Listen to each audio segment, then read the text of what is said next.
A verdade é que as bruxas fazem parte do nosso imaginário, nosso fascínio e pavor infantil, dessas figuras que fizeram parte das histórias e filmes das nossas infâncias.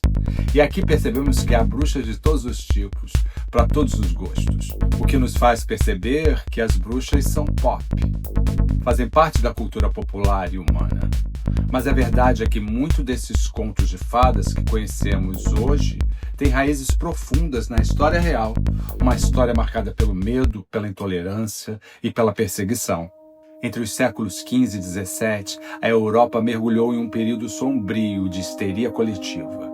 A caça às bruxas e os contos de fadas estão profundamente interligados, refletindo o medo e a fascinação da sociedade medieval pelo desconhecido e pelo sobrenatural. Ao contrário de contos de fadas, as bruxas de fato existiram e eram pessoas reais, com nome, família e endereço. A caça às bruxas foi um período de terror real entre os séculos XV e XVII, em que mais de 60 mil pessoas, majoritariamente mulheres, foram torturadas e executadas sob acusações absurdas. Era uma época de muito sofrimento, com muita perseguição e violência contra as mulheres acusadas de bruxaria, muitas vezes baseadas em estereótipos semelhantes ao dos contos de fadas. Contos como João e Maria e Branca de Neve popularizaram o estereótipo da bruxa como uma figura maligna, feia e poderosa, que ameaçava as crianças e representa o mal a ser combatido. Em ambas as histórias, a bruxa ocupa o papel de antagonista principal e contribuíram significativamente para a construção e popularização do estereótipo da bruxa cruel e amedrontadora, que ameaça crianças e representa o mal a ser combatido. O fato de as bruxas direcionarem sua maldade contra crianças indefesas intensifica o medo e a repulsa que o público sente por elas. A ligação entre a caça às bruxas e os contos de fadas resiste em um terreno sombrio e complexo, onde a história e a ficção se entrelaçam. A perseguição às mulheres acusadas de bruxaria, um capítulo brutal da história europeia, deixou marcas profundas na cultura popular, influenciando a forma como as bruxas são retratadas nos contos de fadas.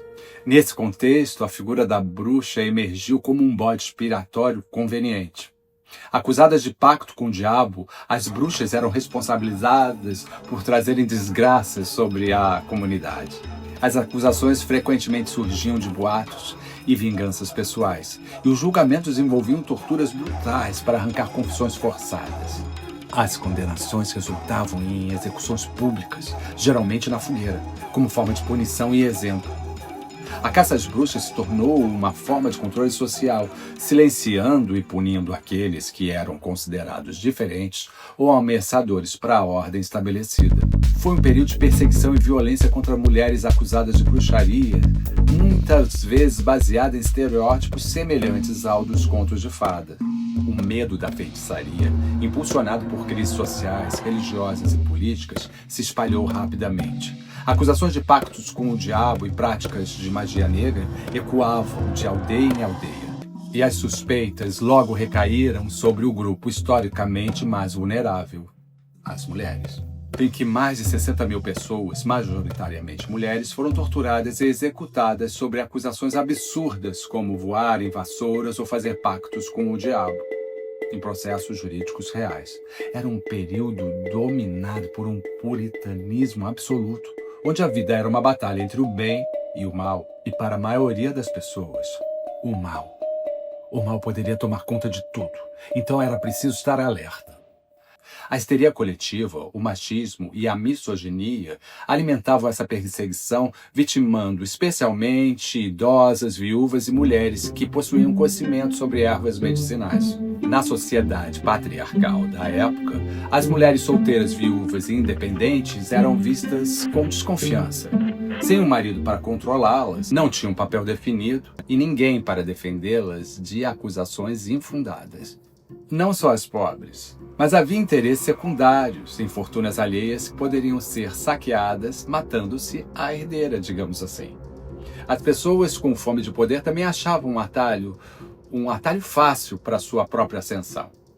Assim, qualquer comportamento fora do esperado poderia transformá-las em alvos, e seus supostos poderes mágicos eram considerados causadores de eventos adversos.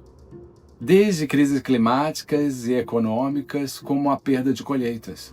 Tudo podia desencadear ondas de perseguições, resultando em inúmeras condenações, geralmente de mulheres que eram percebidas como enigmáticas, de aparência incomum, com reputação duvidosa, e aquelas que eram consideradas como tendo práticas sexuais incomuns e imorais. As bruxas dos contos detêm poderes mágicos, como a capacidade de se transformar, lançar feitiços e preparar poções, o que as torna perigosas e temidas. O estereótipo da bruxa é o resultado de uma combinação de medo, preconceito e manipulação. Não por acaso, as bruxas dos contos de fadas são velhas, com nariz torto, verrugas, repugnantes e feias, mas sempre poderosas. A velhice, especialmente a feminina, era frequentemente associada à decadência física e mental. Mulheres idosas eram vistas como vulneráveis e propensas a se envolver com o mal. A sociedade patriarcal da Idade Média e moderna via as mulheres independentes e poderosas com desconfiança. O patriarcado, como sistema social em que os homens detêm poder e autoridade, criou um contexto em que as mulheres eram particularmente vulneráveis a acusações de bruxaria. O simbolismo da bruxa se transformou em uma personificação do mal e do medo através de uma combinação de preconceitos de gênero, manipulação religiosa, propagação de estereótipos e a necessidade de encontrar culpados em tempos de crise. Essa associação com a ameaça infantil explora um dos medos mais primordiais da sociedade, tornando as bruxas ainda mais aterrorizantes. Diferente de um mundo de fantasia, estamos falando de um mundo onde os processos jurídicos reais culminavam em torturas legalizadas pelo Estado, que eram extremamente brutais e visavam forçar confissões. Embora alguns homens também tenham sido perseguidos, torturados e até forçados a confessar relações com o demônio, a maioria das vítimas era de mulheres, especialmente aquelas que desafiavam os papéis sociais tradicionais. 75% das pessoas enviadas para a fogueira eram mulheres, com mais de 50 anos, uma idade avançada para a época, onde a expectativa de vida mal chegava aos 40. Na Inglaterra, 40% das acusadas eram viúvas. Elas eram frequentemente acusadas por boatos e vinganças de vizinhos. Se as mulheres fossem solteiras ou viúva, o estigma ainda era mais pesado. Sem um marido, essas senhoras não tinham um papel bem definido na sociedade, nem uma forma eficiente de ganhar renda, nem alguém que pudesse protegê-las das denúncias. Enfim, elas dançavam literalmente na fogueira, como punição por um crime impossível de provar e muitas vezes baseados no medo irracional do desconhecido. As acusadas eram presas e julgadas por tribunais civis e religiosos.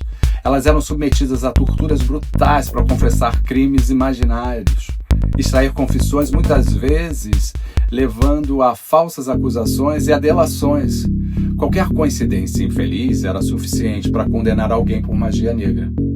Os métodos, além de serem aterrorizantes, muitas vezes levavam à morte antes mesmo do julgamento ou à execução na fogueira após a confissão. Inquisidores usavam diversos e impensáveis dispositivos como o estiramento na roda ou o afogamento, como por exemplo, onde as acusadas eram jogadas em rios ou lagos e se boiassem eram consideradas bruxas e executadas, e se afundassem e morressem eram consideradas inocentes. Ou seja, um momento completamente irracional na história. Mas por que o pavor das bruxas era tão intenso? A resposta está no simbolismo da magia. Em uma sociedade onde as mulheres tinham pouco ou nenhum poder, a ideia de que pudessem recorrer à magia como uma forma de resistência ou vingança aterrorizava a ordem estabelecida. A bruxa era reflexo de um medo maior, a mulher que desafiava seu lugar na sociedade. No fim das contas, a magia representava o poder dos oprimidos. E mesmo sendo vítimas dessa perseguição brutal, essas mulheres foram retratadas ao longo dos séculos como figuras ameaçadoras nos contos de fada, reforçando a ideia de que uma mulher independente sempre seria perigosa. Mulheres que se desviavam dos papéis tradicionais de submissão e dependência masculina eram frequentemente rotuladas como bruxas. Essa demonização servia para desencorajar a independência feminina e manter as mulheres sob controle masculino. Os movimentos feministas têm se apropriado da figura da bruxa como um símbolo do poder feminino, resistência e luta contra a opressão. Essa reapropriação busca resgatar a força e a independência das mulheres que foram perseguidas no passado.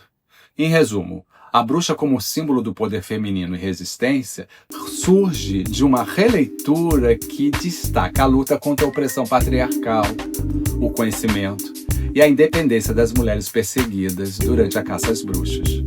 A caça às bruxas nos alerta sobre o poder destrutivo dos estereótipos e preconceitos. A facilidade com que grupos marginalizados podem ser demonizados e perseguidos é um lembrete sombrio da nossa responsabilidade em combater a intolerância. O medo do que é diferente ainda assombra nossa sociedade. A gente deveria aprender a reconhecer e confrontar esses medos para construir um mundo mais justo e inclusivo. A figura da bruxa, tão frequentemente retratada como maligna, também pode ser vista como um símbolo de resistência feminina. Em um contexto histórico de opressão, a bruxa representa a força, a independência e a capacidade de desafiar o status quo. Ao conhecer os horrores do passado, podemos nos tornar mais engajados na luta contra a opressão e a discriminação em todas as suas formas. Que a história da caça às bruxas e as narrativas dos contos de fada nos inspire a construir um futuro onde a sabedoria prevaleça sobre o medo, a justiça, sobre a perseguição e a compreensão sobre o preconceito. A memória das vítimas da caça às bruxas nos inspira a lutar por um mundo onde a sabedoria prevaleça sobre o medo, a justiça sobre a perseguição e a compreensão sobre o preconceito. Em resumo, aprender com a história da caça às bruxas é fundamental para construir uma sociedade mais justa, inclusiva e tolerante, onde os direitos humanos sejam respeitados e a diversidade seja celebrada. Eu sou o Rick Xeren e eu agradeço por você ter assistido até aqui. Se você puder, deixe um comentário sobre o que você acha dessa história. E se inscreva no canal.